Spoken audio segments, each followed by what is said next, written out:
네, 오늘 말씀 보겠습니다. 오늘부터는 야고보서 강의 오늘 첫 번째 시간이고요. 제목은 두꺼운 포장지라는 제목입니다. 요한복음 1장, 야고보서 1장 1절 말씀, 한 절 말씀만 보도록 하겠습니다. 야고보서 1장 1절 같이 읽을게요. 하나님과 주 예수 그리스도의 종 야고보는 흩어져 있는 12지파에게 문안하노라. 아멘. 네, 야고보란 이름이 좀 생소하시죠? 계속 요한복음 하다가 저도 이게 입에 뱉나 봐요. 네, 야고보서 설교를 하다가 또 이제 계속 야고보서가 이제 이 입에 안 배서 혹시 실수를 하더라도 그냥 그러려니 이렇게 생각해 주세요. 지난주에 이제 우리 10월 31일이 무슨 날인지 아세요? 네. 할로윈. 보통 이제 할로윈데이라고 얘기하는데 사실 그날이 이제 종교개혁일이에요. 종교개혁. 그래서 우리 기독교인들은 그 날을 이제 종교개혁일로 이제 보통 지키고 교회에서도 이제 종교개혁 주일이라고 해서 이렇게 지키기도 합니다. 근데 저희 교회는 뭐 특별히 그 날을 이렇게 뭐 절기를 지키지 않는 교회니까 특별히 그런 언급이 없었는데, 그러니까 종교개혁 날짜하고 할로윈 이 날이 이제 같은 날이에요. 같은 날. 그래서 유감스럽게도 이 같은 날이라서 우리 기독교인들이 약간 딜레마가 있어요. 이 날을 그 호박을 써야 되는지 아니면 종교 개혁을 이렇게 다시 이렇게 되새김질 해야 되는지 뭐 이런 혼란이 있죠. 그래서 이 세상 사람들은 다 두 가지 분류로 나누죠. 한 부류는 이제 호박을 쓰고 할로윈 축제를 즐기는 사람들이 있는가 하면, 또 한 부류는 이제 우리에게 종교개혁을 주신 성령의 은혜를 감사하며 정말 어리석게 믿는 것이 아니라 이제는 바르게 믿을 수 있는 어떤 계기를 만든 그 종교개혁을 굉장히 기쁨으로 생각하는 그런 날입니다. 그래서 기독교인들은 이 잘못된 신앙을 버리고 온전히 복음으로 돌아올 수 있는 기쁜 날이 10월 31일이라는 거죠. 그런데 이 뉴스에서 보시면 아시겠지만 이 할로윈 축제를 즐기기 위해서 젊은 사람들이 엄청나게 모였잖아요. 그래서 그 이태원이라고 하는 곳에 젊은 사람들이 엄청 모여서 압사 사고를 당할 정도로 정말 많은 사람들이 모여서 춤추고 노래하고 먹고 마시고 즐기는 그런 문화를 할로윈 축제로 가졌어요. 그런데 정작 하나님을 예배하겠다고 하는 사람들은 교회에 텅텅 비었죠. 아닌가요? 교회에 텅텅 비었어요. 오히려 찬양이 시끄럽다. 오히려 그 이태원 가면 막 길거리에도 막 음악 소리가 굉장히 크더라고요. 막 그 유행가, 요새 최신 유행하는 유행가 소리가 막 넘쳐. 그런데 그 소리가 너무 좋아. 젊은 사람들은 그 소리가 좋아가지고 거기에 모이는 거거든요. 너무 좋아. 그런데 찬양은 시끄러워. 나의 예배 스타일이 아니야. 그리고 세상의 음악에 사람들은 열광하고 거기에 모이더라는 거죠. 요새는 아이돌 그룹이 이제 뮤직비디오 같은 걸 이제 유튜브에 찍어서 올리잖아요. 그러면 막 조회수가 막 수천만 건을 넘어요.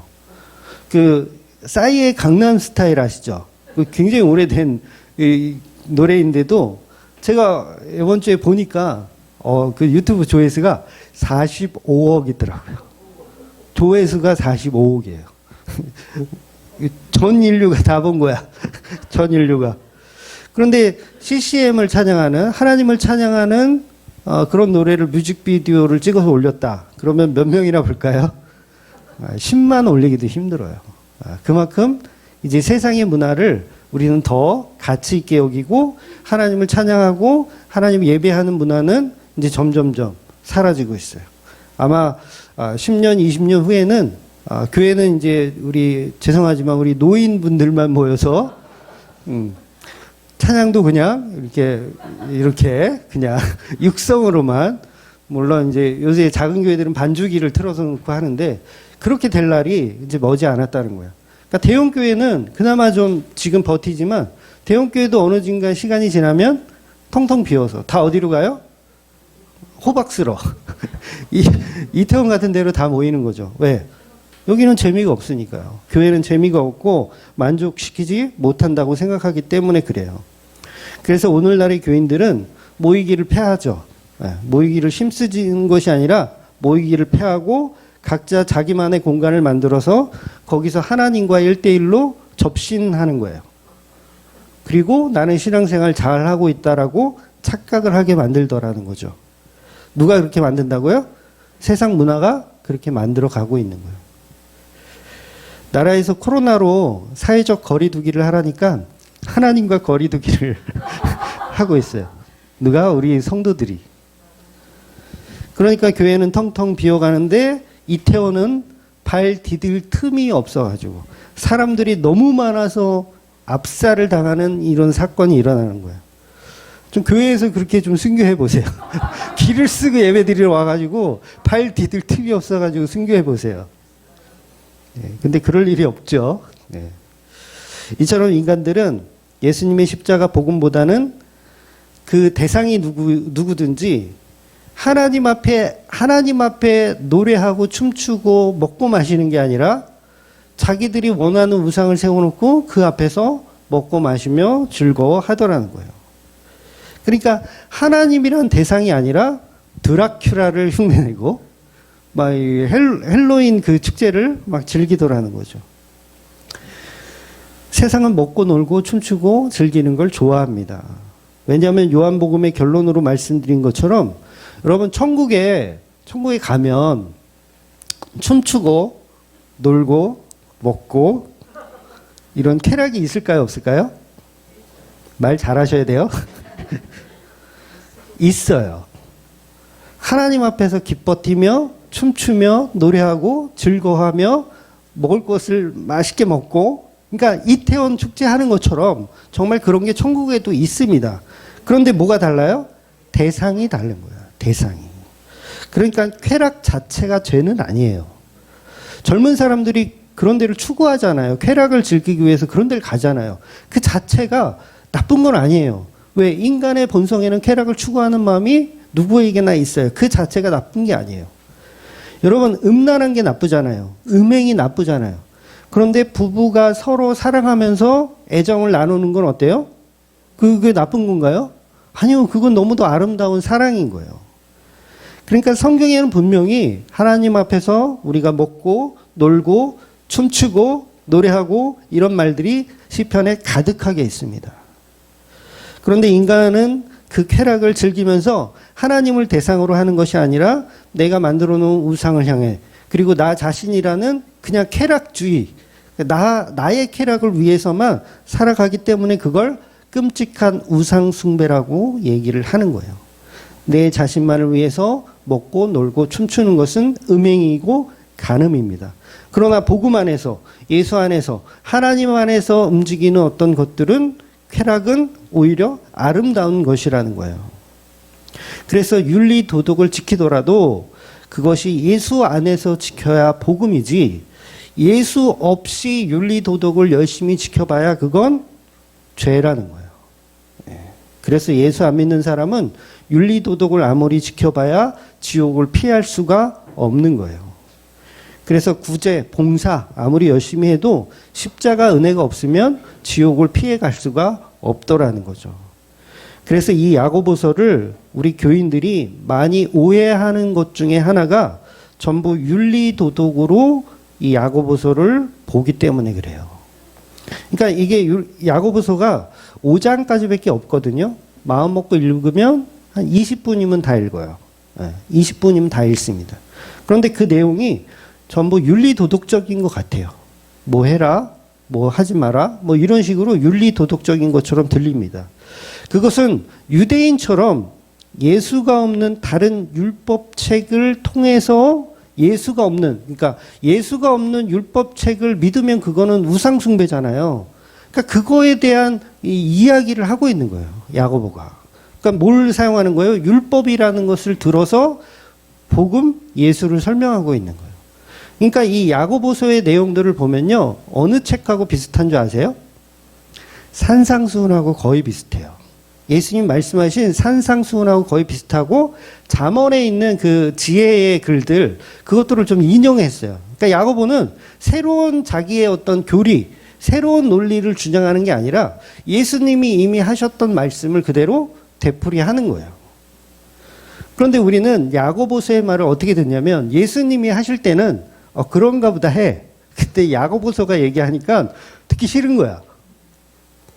여러분 율법적으로 따지자면요. 예수님이 더 율법적인 얘기를 하셨어요. 산상수훈에 보면 오른뺨을 맞으면 왼뺨도 내밀어라. 야고보서가 이렇게 설교했다고 보세요. 야고보서 안 읽죠. 이런 율법주의 같으니라고. 그러면서 안 읽어요. 그런데 성경은 구약이든 신약이든 율법책이 아니고 저와 여러분이 지켜야 할 율법에 관한 책이 본질이 아니고 메시아에 대한 이야기를 기록하고 있다는 거예요. 구약이든 신약이든 야고보서든 로마서든 누구에 대한 이야기라고요? 예수 그리스도에 관한 이야기예요. 그래서 예수님이 상산수훈에서 말씀하신 것도 윤리도덕이 아니라 예수에 관해서 나에 관해서 내가 어떻게 너희들을 사랑하는지를 표현하는 책이거든요.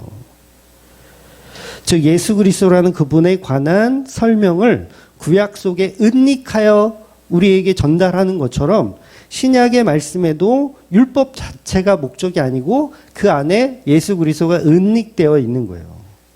그러니까 야고보서의 율법적인 말씀들을 여과 없이 그냥 문자적으로 보면 예수님에 관해서 알 수 있어요, 없어요? 네, 알 수 없는 거예요. 그래서 오류를 범하는 거예요. 그러나 이 야고보서는 예수님에 관한 설명을 하고 있는 것입니다. 그렇기 때문에 야고보서에서 나오는 윤리 도덕을 다 지켜봐야 구원이 없어요. 그렇게 보시면 안 돼요. 야고보서에 나오는 윤리 도덕 못 지켰다고 해서 구원이 없는 것도 아니에요. 여러분 모든 성경이 하나님의 감동으로 쓰여졌다라는 사실을 믿으십니까? 모든 성경은 66권을 얘기하는 거예요. 그렇다면 이 야고보서 역시 우리에게 윤리 도덕을 가르치는 책이 아니라 요한복음 5장 39절의 말씀처럼 모든 성경은 나에 대하여 기록하고 있는 책이라 말씀하신 것처럼 이 야고보서 역시 성령의 감동으로 인해서 예수 그리스도에 관한 이야기를 기록하고 있다라는 거예요. 그러니까 윤리 도덕으로 보면 돼요, 안 돼요? 안 돼요. 그런데 많은 교인들은 아직도 야고보서를 윤리 도덕으로 오해를 합니다. 바로 이런 선입견이 십자가 복음을 아는데 방해가 되는 거예요. 그래서 종교개혁자 그 루터도 이 야고보서를 가지고 지푸라기 서신이라고 불렀어요. 그만큼 가치를 떨어뜨렸다고요. 야고보서를 지푸라기 서신이라고 이야기를 했어요. 근데 절대 그렇지가 않습니다. 모든 성경은 동일하게 예수 그리스도의 십자가 복음을 증거하지 다른 말을 하지 않거든요. 그건 포장지일 뿐이에요. 야고보서의 말은 포장지가 좀 두껍기 때문에 약간 어려운 것 뿐이지 결국은 예수 그리스도를 말하고 싶은 거라는 거예요. 그래서 어떤 본질의 포장지가 딱 되어 있다면 그 포장지 어떻게 해야 됩니까? 네, 뜯어야 돼요. 제발 포장지를 좀 뜯으세요. 포장지만 보면서 여기는 이렇게 멋있네, 이 포장지는. 그러니까 문자적으로 보는 거죠. 그걸 포장지만 보는 걸 문자적으로 본다라고 하는 거예요. 그러니까 포장지의 아름다움, 포장지가 뭘로 되어 있다고요? 지금 윤리 도덕, 어떤 행위주의로 이렇게 포장이 되어 있어요. 그걸 뜯어야 돼요. 그걸 뜯어서 보면 그 안에 예수 그리스도의 십자가 은혜가 들어있는 거예요. 그러니까 이 포장지를 안 뜯으면 어리석은 거죠. 어리석은 거예요. 원래 여러분 돈 뭉치는 뭐에 싸야 제맛입니까? 신문지에 싸야 제맛인 거예요. 돈 뭉치. 막 몇백만 원, 몇천만 원은 신문지에 싸야 제맛입니다. 포장지가 화려하면 화려할수록 알맹이가 오히려 더 작아요. 쓰레기일 경우가 많아요. 근데 신문지로 둘둘 마르면 그게 오히려 더 가치 있는 거라는 거예요. 그런데 죄송하게도 이 야고보서는 포장지가 좀 두꺼운 거예요. 그래서 이 포장지 뜯는 작업을요, 앞으로 이제 5개월 내지 한 6개월, 5, 6개월 정도 이렇게 가급적이면 잘 준비해서 뜯는 그 훈련을 우리가 할 겁니다. 그래서 이 서신서는 복음서에 비하면 좀 어려워요. 서신서는 복음서에 비하면 어려워요. 그만큼 포장지가 두꺼워서 그래요. 그래서 정확하게 본문을 이해하고 보지 않으면 이설, 딴소리를 하게 돼요. 딴소리. 이설이 심해지면 뭐가 됩니까? 이단이 되는 거예요. 예. 그래서 예를 들면 로마서와 야고보서를 비교할 때 어떤 분은 이제 교회에 처음 나왔다고 칩시다. 그러면 이제 로마서를 이제 정독을 했어요. 처음 나와서 로마서를 정독을 하고 나서 이렇게 결론을 내리겠죠. 그래, 오직 믿음이구나. 믿음이 중요하지. 행함은 바리새인들이나 하는 거야. 행함보다는 믿음이 정말 중요한 거야 라고 로마서를 읽은 어떤 초신자가 딱 결론을 내렸어요. 근데 또 어떤 분은 교회에 나오자마자 로마서를 읽은 게 아니라 이제 야고보서를 읽었네. 그래서 야고보서를 딱 정독하고 나서 딱 이렇게 생각하는 거죠. 그러니까 예배를 드린다고 해서 그러니까 막 헌금도 안 드리고 예배도 빠지고 막 이게 막 이렇게 열심히 안 하는 사람들 보면서 야, 역시 행함이 없는 것들은 다 믿음이 가짜구나. 이렇게 생각하더라는 거예요. 서로 다르게. 책 한 권을 잘못 읽어서 서로 다른 견해를 갖더라는 거예요. 그래서 교회에서도요, 두 부류가 존재해요. 로마서냐, 야고보서냐. 나는 로마서파. 여러분 중에서도 분명히 있을 거예요. 투표해보면, 개혁주의 진영에서는요, 죄송하지만 로마서파가 거의 많아요. 거의 90% 이상이 로마서파예요.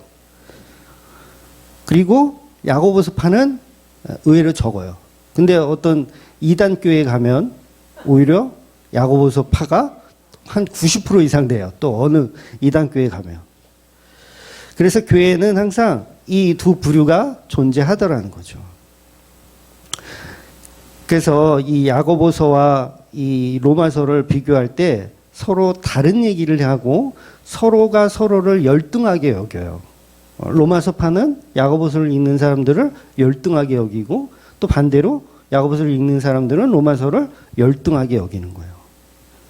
그래서 우리 개혁주의 진영에는 로마서를 좀 가치 있게 좀 여겨요. 그래서 개혁주의 쪽에는 로마서 주석을 굉장히 많은 분들이 썼어요. 로마서 주석. 칼빈도 로마서 주석을 썼거든요. 그러니까 로마서 주석을 참 많이 썼고 로마서 강해도 굉장히 많이들 하세요. 근데 이 야고보서 주석은 그렇게 많지가 않아요.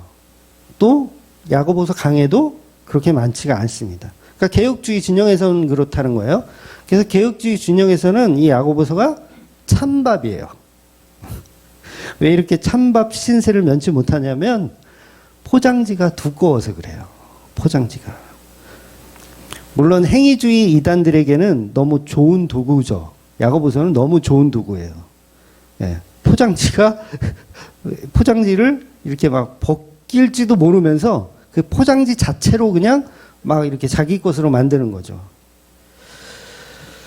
그래서 어쨌든 야고보서는 포장지가 두껍다는 거예요. 그리고 로마서는 포장지가 얼마나 간단한지 몰라요. 이건 신문지로 쌌어요. 거의 로마서는.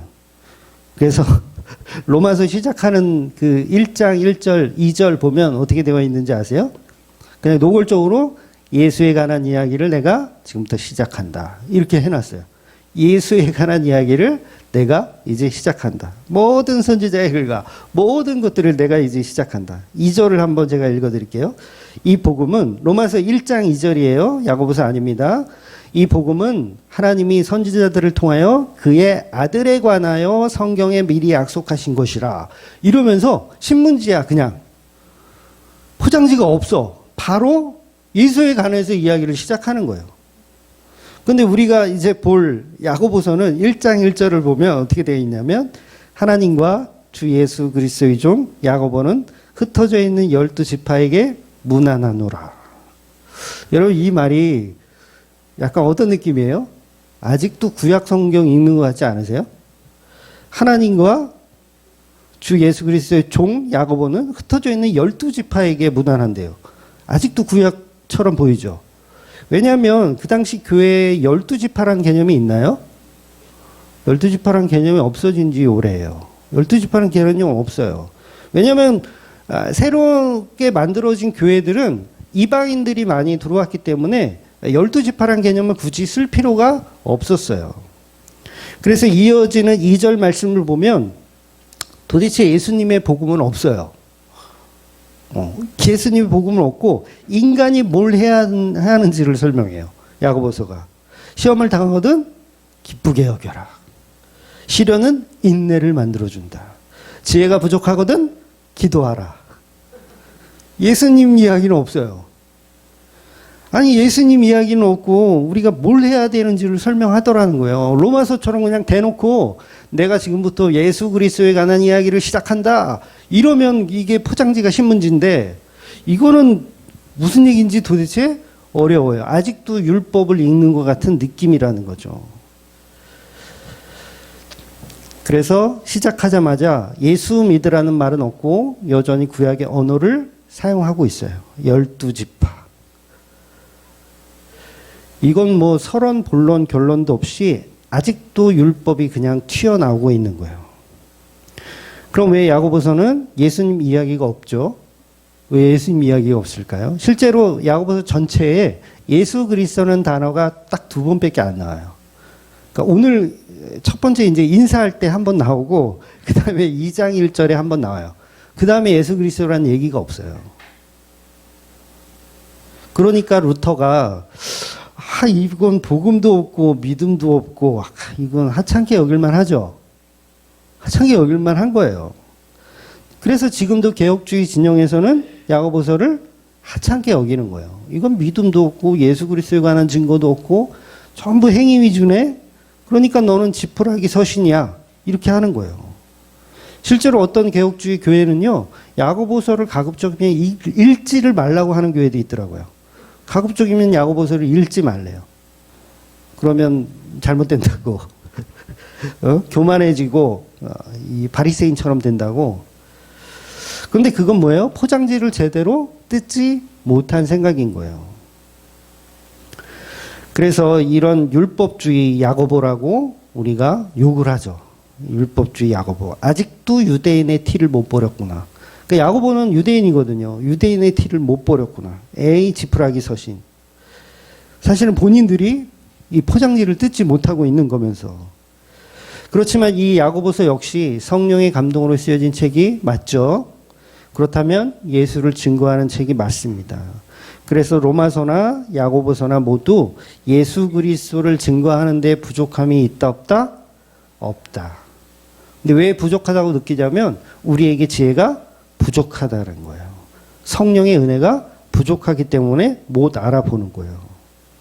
그러니까 두 복음서는 복음이라는 같은 이야기를 다른 방식으로 하는 거예요. 같은 이야기를 다른 방식으로. 그래서 로마서는 포장지가 아주 얇은 신문지로 이렇게 둘둘 싼 서신서라면 야고보서는 좀 화려해요. 포장이 좀 화려해요. 그래서 아무나 못 알아듣는 그런 책인 거예요. 근데 알맹이는 똑같아요. 즉 먹고 마시고 춤추고 노는 거 그 자체가 나쁜 것은 아니지만 어떤 상황에서 춤추고 노래하는 것은 죄가 되고 어떤 상황에서 춤추고 노래하는 것은 찬양이 되는 것과 같이 다른 서신서들의 본질은 모두 같다라는 거예요. 똑같은 행함이나 믿음을 강조하더라도 그것이 누구에게 누구 앞에서 하느냐에 따라서 행함과 믿음이 서로 이 같은 개념으로 말씀하고 있는 거예요. 그러니까 행함 자체가 나쁜 겁니까? 행함 자체가 나쁜 게 아니에요. 하나님 앞에 먹고 놀고 뛰노는 게 나쁜 거예요? 아니에요. 행함 자체가 나쁜 게 아니에요. 그 행함이 예수를 사랑해서 나오는지 아니면 예수를 사랑하지도 않으면서 사랑하는 척 행동하시는 것인지 그 차이를 두 복음서가 다른 방향성을 가지고 설명하는 거예요. 한 목적을 가진 다른 방법으로 설명하는 거예요.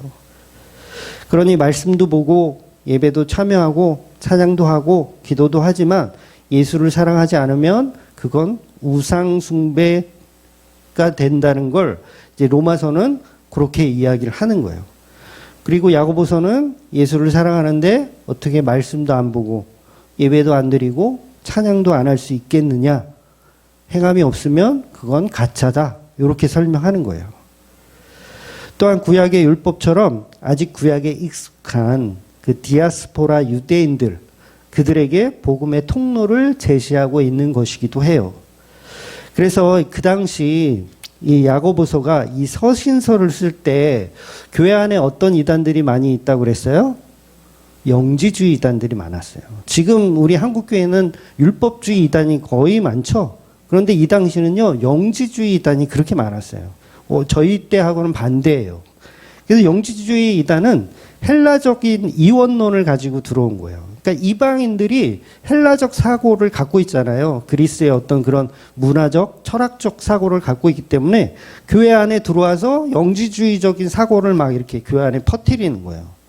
그래서 그 유대인 출신의 개종자들 있잖아요. 이방인 말고 유대인 출신인데 디아스포라 해가지고 유럽에서 살다가 기독교로 개종한 사람들. 그런 사람들은 뭐예요? 아직도 율법이 몸에 배어 있어요.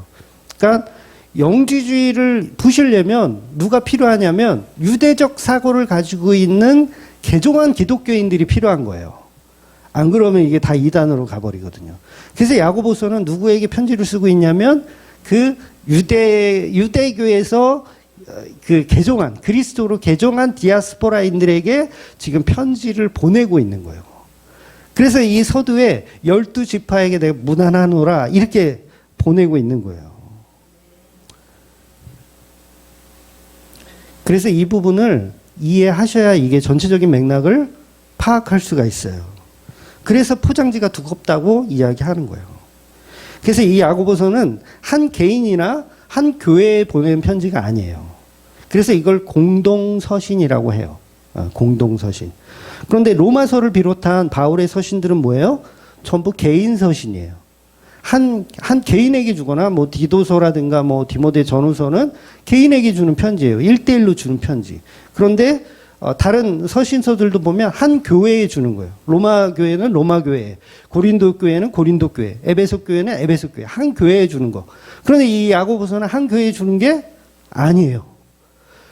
전 디아스포라에 있는 유대인에서 기독교로 개종한 분들에게 보냅니다. 이렇게 편지를 쓰는 거예요.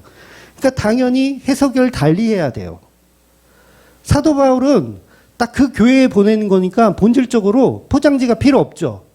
야, 너네 이렇게 했다며? 이렇게 앞으로 해. 이러면 되는데 이 야고보는 그렇게 할 수가 없어요. 왜냐하면 불특정 다수에게 보내는 거니까.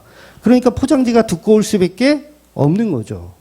여러분, 제가 설교를 할 때도 우리 교인들 매일 우리 같이 밥 먹고 같이 밤 10시까지 막 주일날도 막 이렇게 집에 가라 그래도 안 가고 이런 분들에게 제가 설교하는 내용하고 그냥 유튜브로 처음 보는 사람들에게 하는 설교하고 같을까요?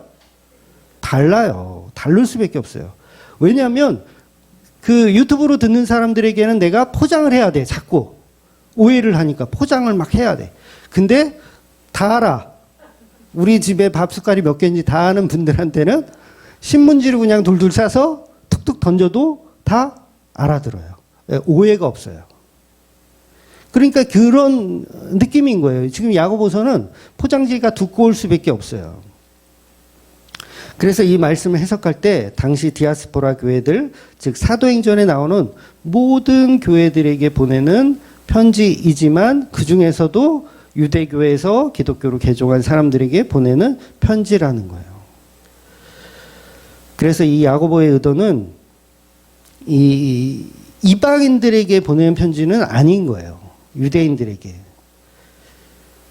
그래서 그들이 지금 로마로부터 이제 박해도 받고 있고요. 그 다음에 유대인들이 유대인을 박해하는 거 아세요? 유대인인데, 유대인이 기독교로 개종하면 어떻게 합니까? 박해를 해요. 같은 유대인인데, 유대인을 버리고 기독교로 재종했어? 그럼 박해를 하는 거예요. 그러면 그 박해가 이방인들에 비해서 더 심해요? 덜 심해요? 더 센 거예요. 그리고 로마의 박해도 마찬가지죠. 이방인들을 로마가 자기네 민족을 막 그렇게 박해할까요? 그렇게 많이 박해 안 해요. 유대인을 특히 더 박해하는 거예요. 너희는 암적인 존재다 그러면서. 그러니까 어때요? 그들을 향한 메시지를 전할 때 인내해라. 이런 표현을 당연히 사용하는 거예요. 근데 그런 개념을 모르고 그냥 다 우리에게 똑같이 적용시키면 된다, 안 된다? 안 되는 거예요. 그래서 이 디아스포라는 개념은 전 세계에 흩어져 있는 유대인들을 이야기하는 거예요. 그러니까 사도행전에서 스데반 집사가 죽으면서 교회들이 흩어지잖아요. 근데 그 이전부터 사실은 디아스포라는 존재했어요. 왜냐하면 이스라엘이라는 나라 자체가 바벨론에 멸망당해가지고 많은 사람들이 흩어져서 살았거든요. 북이스라엘은 아수르에게 멸망당하면서 다 흩어져서 이미 오래전부터 흩어져서 살았어요. 유대인들이. 그러니까 그런 유대인들까지 다 아우르는 편지를 지금 보내고 있는 거예요. 그러니까 아직도 율법주의 사상이 있는 분들에게 편지를 보내고 있는 거죠. 그래서 1차적으로 물론 이 메시지가 1차적인 거예요. 그 상대는 1차죠. 그러니까 우리하고는 상관없다 이렇게 하시면 안 돼요. 유대인에게 보낸 거야? 그럼 우리하고는 상관없네? 랄랄랄라 이러면 안 돼요. 1차가 그렇다는 거예요. 그래서 12지파라는 개념으로 지금 편지를 쓰고 있어요. 그래서 그 당시 교회가 12교회만 있는 거 아니잖아요. 네. 소아시아에만 7개. 그 다음에 안디옥 교회 있었고, 그 다음에 유럽 쪽에도 뭐 많이 있었잖아요. 빌립보, 데살로니가, 뭐 베레아, 뭐 로마, 고린도 전후, 고린도, 뭐 에베소, 막 이렇게 많이 있었잖아요.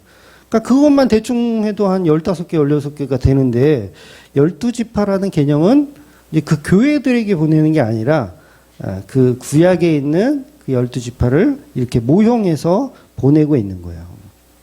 그래서 그 당시 교회들은 지역 이름을 붙여서 불렀지 뭐 베드로래.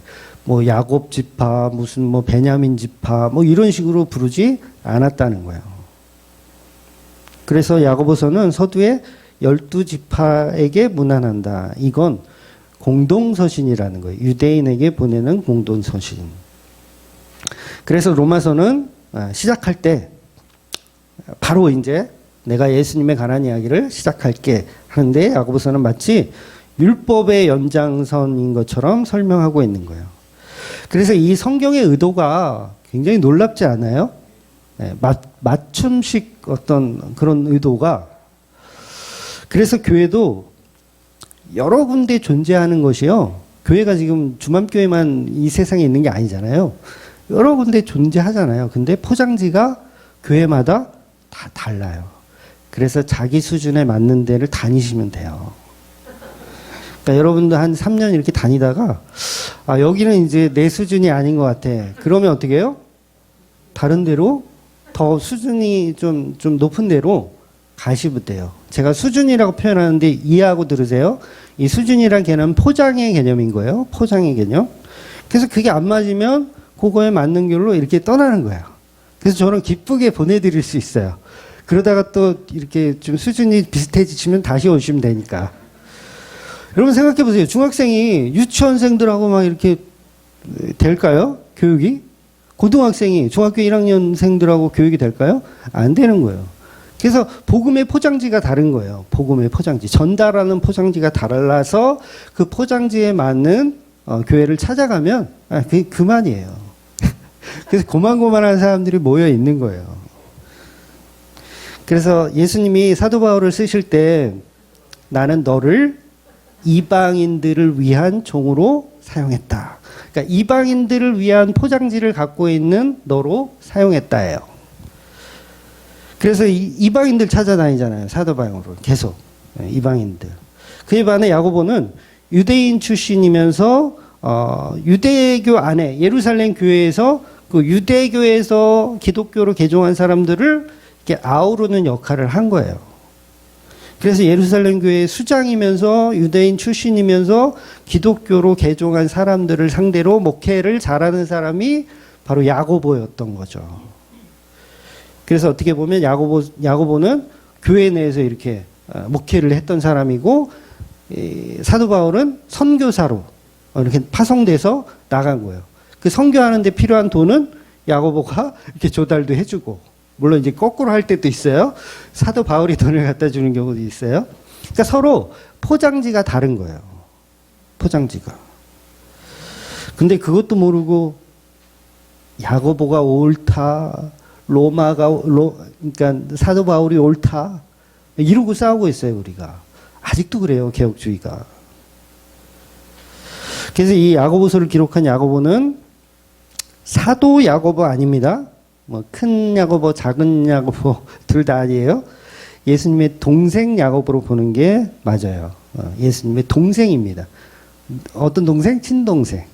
그러니까 마리아가 낳은 동생인 거예요. 그래서 처음에는 예수 안 믿었어요. 동생이 야고보가 예수 자기 형이 메시아라는 걸 믿었어요? 안 믿었어요? 안 믿었어요. 형은 미쳤다 그랬어요. 미쳤구나. 야, 저 목수일 하기 싫으니까 겨 나가가지고 미쳤구나. 형이 없으니까 내가 다 해야 되잖아. 아유, 쌍. 미쳤구나. 이렇게 생각했어요. 하여튼 집안 식구가 더 안 믿는 거 아세요? 네, 집안 식구가 더 안 믿어요. 물론 나중에 예수님 부활하셔서요, 이 동생 야고보를 찾아가세요. 찾아가셔서 이제 믿음을 심어주십니다. 왜냐하면 지금 유대인의 수장으로 사용해야 되니까 예수님 찾아가는 거예요. 사도 바울을 찾아가는 것처럼 찾아가는 거예요. 그래서 이 본문의 시작을 보면 야고보는 하나님과 예수님을 구분해서 표현합니다. 구분해서. 그러니까 하나님과 주 예수 그리스도의 종이라고 표현해요. 그러니까 야고보는 왜 하나님과 예수님을 구분하고 있죠? 그러니까 일부러 이렇게 하는 거예요. 그러니까 야고보는 예수님이 곧 하나님이라는 사실을 알고 있어요.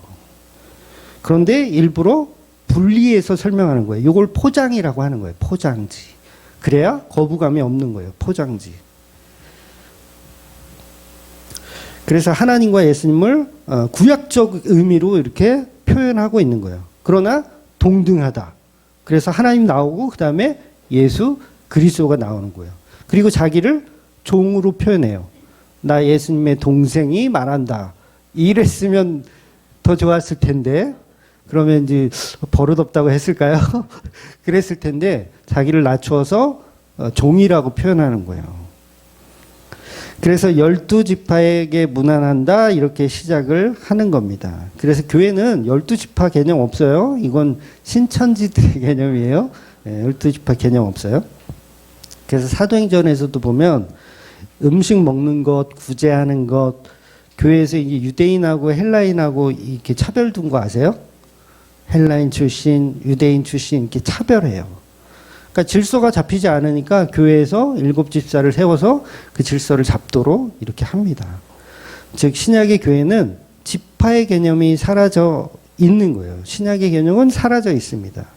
그런데 이 편지는 12지파를 표현하고 있어요. 그래서 성경을 해석할 때 이 독자의 개념이 굉장히 중요해요. 여러분 사복음서는요 서신서예요. 엄밀히 따지면 사복음서도 서신서입니다. 그러니까 서신서이면서 역사서이면서 계시서도 되는 거예요. 그러니까 책을 써가지고 교보문고에 이렇게 팔듯이 아무나 다 사가라 이게 아니에요. 복음서도 분명히 목적이 있었어요. 누구에게 보낼 건지 대상의 목적이 있었어요. 그러니까 마태복음 같은 경우는 누구한테 보낼 거냐면 유대인들에게 보내는 게 목적이었어요. 그러니까 누가복음에 보면 시작할 때 뭐라고 나와요? 데오빌로에게 보낸다. 서신이에요, 서신. 데오빌로에게 보낸다. 그러니까 누가 이 책을 읽을 것인가가 굉장히 중요한 거예요. 그래야지 이걸 해석해낼 수 있는 거예요. 포장지를 뜯을 준비를 하는 거죠. 그래서 예수님도 그 제자들하고만 대화를 하신 게 아니잖아요. 유대인들하고도 바리새인들하고도 사두개인들하고도 대화를 하셨어요. 그 내용들이 전부 다 복음서에 기록되어 있는 거죠. 그래서 1차 대상이 누구인지를 알아야 정확한 전달의 의미를 알 수가 있어요. 그래서 이게 국문학이 그래서 좀 어렵긴 한데 그거 모르면 엉뚱한 해석을 하게 되는 거예요. 그러니까 제자들에게 하는 말씀과 유대인들에게 하는 말씀은 포장지가 달라요. 그래서 예수님 못 알아들으면 어떻게 합니까? 비유로 말씀하시는 거예요. 그 포장지죠. 비유 자체가 뭐예요? 포장지예요. 근데 알맹이하고 달라요. 그래서 예수님 비유를 어떻게 해석해야 된다 그랬어요? 잘. 그냥 포장지대로 해석하면 큰일 난다 그랬잖아요. 그래서 산상수훈이 구약적 언어죠. 예수님이 구약적 언어를 가지고 포장해서 복음을 이야기하신 거예요. 그 야고보서도 지금 그 과정을 그 편지로 보내고 있는 거예요. 그래서 야고보서가 구약적 그림 언어로 표현을 하고 있다라는 거죠. 그래서 이것들을 무시하면 지푸라기 서신이라는 헛소리를 하게 되는 겁니다. 예를 들면 여러분 그 탕자의 비유 아시죠? 탕자의 비유를 보면 예수님이 의도한 주인공이 있어요. 근데 우리는 보통 탕자의 비유에서 주인공은 누구라고 생각합니까? 탕자라고 생각해요. 탕자는 이름이 아니지만 탕자. 탕자라고 해석해버려요. 이렇게 왜 주인공이라고 해석해버리냐면 대상이 누구인지를 생각하지 않았던 거예요. 예수님 지금 이 탕자의 비유를 누구 들으라고 하고 있는지를 생각하지 못하기 때문에 주인공을 탕자라고 생각하는 거예요. 근데 이 말씀에서 탕자의 비유에서 이 탕자의 비유를 듣는 대상들이 누구냐면 바리새인과 서기관들이에요. 그러면 당연히 주인공이 바뀌어요. 주인공은 누구냐면 탕자의 형이에요. 탕자의 형. 니네들이 바로 이 탕자의 형의 모습이야. 그러면서 책망하시는 거예요. 근데 이거를 해석을 달리하면 탕자가 주인공이다 이렇게 해버리면 교훈이 됩니까? 바리새인과 서기관들에게? 도저히 교훈이 안 되는 거예요. 그러니까 탕자의 비유를 우리가 지금의 우리 교회들도 해석할 때 탕자를 주인공으로 두고 해석하면 본질에 벗어난 거예요. 본질은 바리새인들에게 하는 말씀이시구나. 그렇다면 이 내러티브의 주인공은 탕자의 형이구나. 이걸 발견해야 된다는 거죠. 근데 그런 과정이 없어버리면 전부 포장지 핥고 있는 거예요. 포장지 멋있다 이러면서. 그래서 바리새인과 서기관들이 탕자의 비유를 통해서 탕자가 누굽니까? 세리, 고아, 나그네, 탕자잖아요. 탕자이고 너희들은 이 형이야. 그렇게 책망하시는 거예요. 그런데 그 책망을 본질로 우리가 봐야 되는데 탕자를 본질로 보더라는 거죠. 그래서 예수님은 바리새인들에게 너희들은 하나님을 잘 믿고 제사 잘 드리고 늘 탕자의 형처럼 아버지 곁에 지켰지만 이 불쌍한 탕자들, 세리, 고아, 나그네 이런 죄인들, 그 몸이 불편한 장애인들 용서하고 품어주어야 할 너희들이 지금 질투하고 있다. 책망하시는 겁니다. 그래서 그 속에 들어있는 십자가 은혜를 찾아야 거기까지 이제 사실 들어가야 되죠. 근데 거기까지 들어가기는 이제 힘들고. 근데 첫 단추는 중요한 게 주인공은 탕자의 형이었다라는 거죠. 그러니까 예수님의 말씀에도요, 포장지가 2중 구조, 3중 구조 막 되어 있어요. 그래서 이거 진짜 좀 어려운 거예요. 그래서 듣는 귀가 있어야 듣는다고 말씀하시는 거예요. 그러니까 이런 과정들을 생각하지 못하면 그냥 모든 성경을 윤리나 도덕으로 이해하다가 끝나는 거예요. 천국 한번 가보려고 1000번째 한번 해보고 천국 한번 가보려고 열심히 행함을 추구하는 거예요. 그런데 예수님의 설명은 너무도 퍼펙트한 이 구조로 설명하고 있는 거예요. 그러니까 포장지만 다를 뿐 로마서와 야고보서는 같은 이야기를 한다. 로마서는 사랑이 없는 행위는 우상숭배 가짜라는 것이고 야고보서는 사랑한다면 당연히 나와야 할 행동들에 대해서 이야기하는 거예요.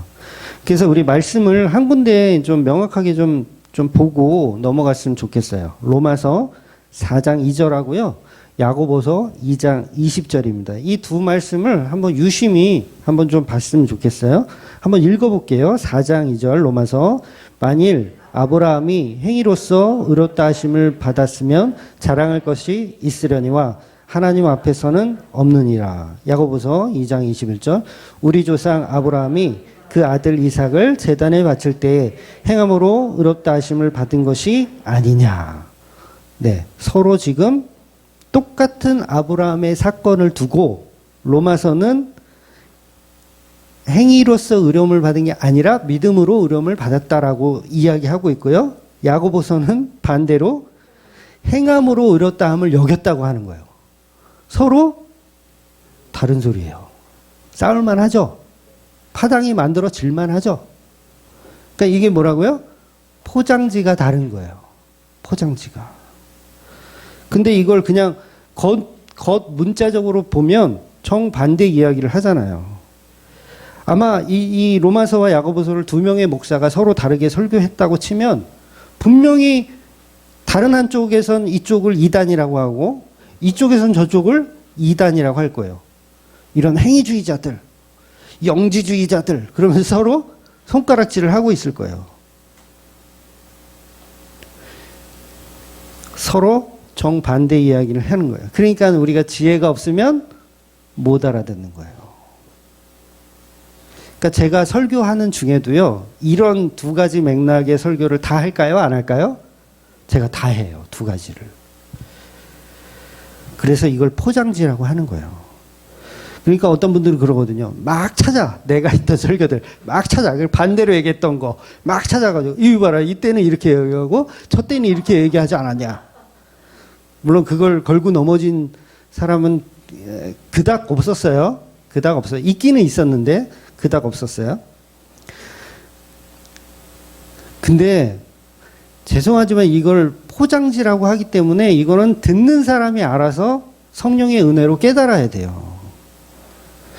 이건 야고보서가 잘못한 것도 아니고 로마서가 잘못한 것도 아니에요.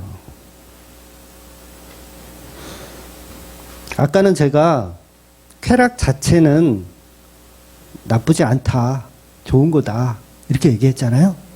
제가 오후 예배 때 쾌락은 나쁜 거라고 얘기할 거예요. 아 진짜. 그럼 뭐예요? 오전 설교 다르고 오후 설교가 달라. 뭐지? 천국은 쾌락이 아니라 핏부림이 있어야 돼. 천국에 갔더니 예수님 피 흘리고 계셔. 무슨 쾌락이고 지랄이고 그런 거 없어. 오후에는 제가 이렇게 설교할 거거든요. 그럼 듣는 사람은 이거 오전하고 다르고 오후하고 또 다르네. 이게 포장지의 차이인데 그거를 이해를 못 하더라는 거죠. 그래서 목사들도요, 자기들이 이렇게 설교하다가 딜레마에 빠져. 실제로 그래요. 목사들도 딜레마에 빠져. 내가 행위를 해라 그랬다가 또 어떤 날은 또 믿음만 있으면 된다 그랬다가 또 어떤 날은 믿음 갖고 안 된다고 행함이 있어야 된다고 막 이랬다가 저랬다가 하니까 본인도 딜레마에 빠져가지고 야, 나 이거 목회를 접어야 되나. 이건 딴소리 하는 게 아니라 성경의 그 포장지가 다르기 때문에 그런 겁니다. 그래서 멘붕에 빠지면 안 돼요, 여러분. 듣는 분들도 멘붕에 빠지면 안 돼요. 그래서 목사들이 빨리 늙나 봐요. 이게 정리를 못해서 빨리 늙나 봐요. 이랬다 저랬다 하니까 이게 곤란해가지고. 그래서 주맘교회를 이렇게 섬기다가 이게 제 설교가 이상해졌다고 그러면서 나가신 분들도 있잖아요. 그런 분들도 보면 그래요. 제가 보통 때는 이렇게 막 믿음만 막 강조하다가 어떤 때는 행위를 강조한대요. 그러면 이게 잘못됐다고 오해하고 뛰쳐나가는 거예요.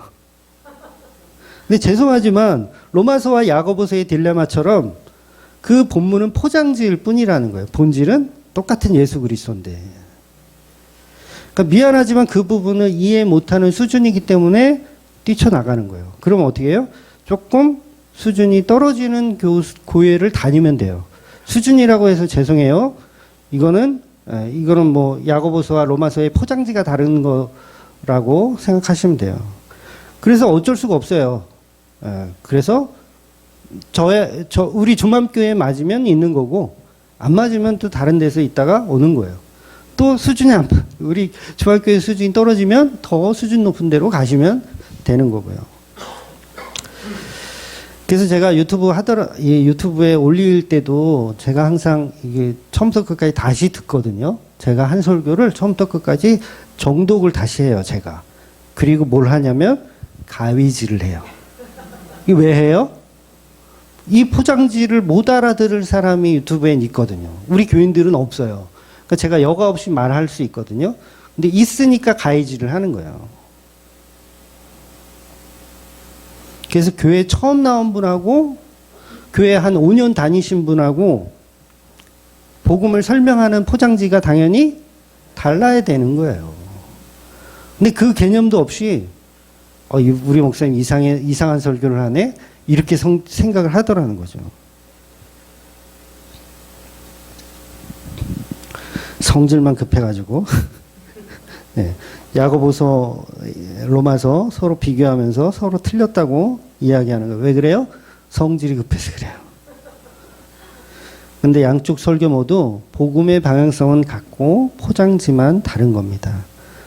즉 로마서는 아브라함의 행동은 자기 믿음으로 한 것이 아니고 믿음은 선물로 받았기 때문에 행동할 수 있었다라고 얘기하는 거고요. 야고보서는 인간이 하나님으로부터 믿음을 선물로 받으면 행동하지 않을 수가 없다. 똑같은 이야기 하는 거예요. 똑같은 이야기.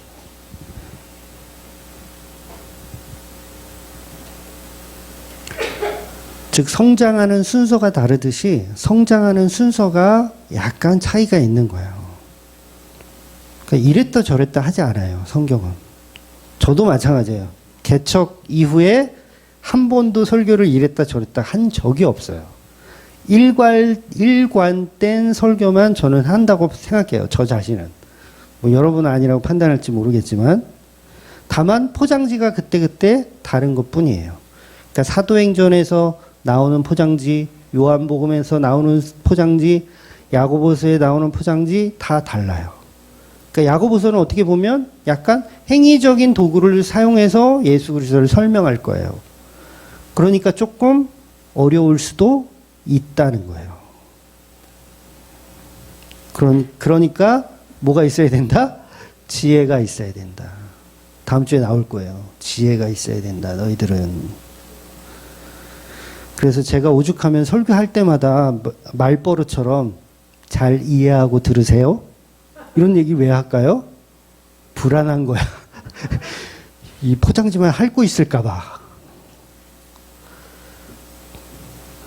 그래서 1장 5절에 지혜가 부족하거든 지혜를 간구하라 이렇게 말씀하시는 거예요. 지혜가 없으면 로마서를 읽고 야고보서를 정죄하게 되어 있어요. 또 반대로 야고보서 읽고 로마서를 정죄하게 되어 있어요. 그래서 말씀을 볼 때 신학적인 연구가 필요해요? 필요 없어요? 필요합니다.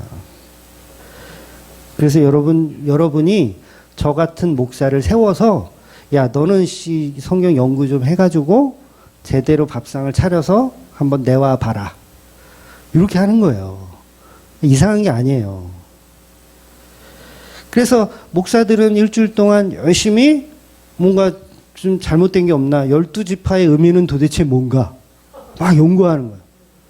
왜 여기서 디아스포라의 모든 교회들에게 보낸다 이렇게 쓰면 되는데 왜 구약의 언어를 꺼집어내서 사용했을까? 연구하게 만드는 거예요. 왜? 그래야지 포장지를 뜯는 거거든요. 여러분에겐 제가 포장지를 뜯어서 줘야 돼요. 포장지 안 뜯으면요 어떻게 돼요? 못 알아들어요. 포장지를 뜯어주는 거예요. 그래서 무턱대고 문자적으로만 읽어서도 안 되고요. 그래서 오죽하면 제가 옛날에도 그런 얘기 자주 드렸었는데 큐티 하지 말라고 제가 했던 거 기억나세요? 요새는 그런 얘기 안 하는데 왜냐하면 요새는 여러분들이 수준이 이렇게 올라서 큐티를 하셔도 돼요. 근데 과거에는 제가 큐티 하지 말라는 설교를 했었어요. 왜냐하면 그 수준이 제가 봤을 때는 안 되는 것 같아서. 전부 포장지만 핥고 있어. 큐티를 시켜놓으면 전부 포장지만 뜯고 있어. 탕자가 주인공이지 이러면서. 그래서 자기가 너무 율법주의적인 것 같다. 그러면 로마서를 좀 읽으면서 도움을 받고 내가 좀 너무 영지주의적인 것 같다. 막 입으로만 예수 믿는다고 막 그러고 교회도 안 가고 막 그런다. 그러면 야고보서를 읽으면서 좀 도움을 받는 거예요.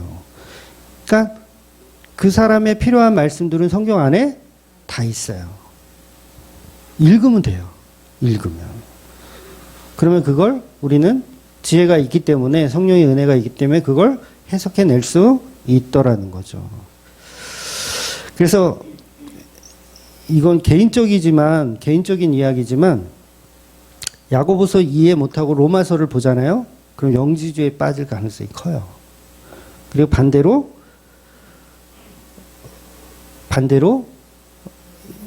뭐죠? 로마서를 읽고, 로마서를 안 읽고 야고보서를 읽나요? 나 이렇게 얘기해도 다 알아들었죠, 지금?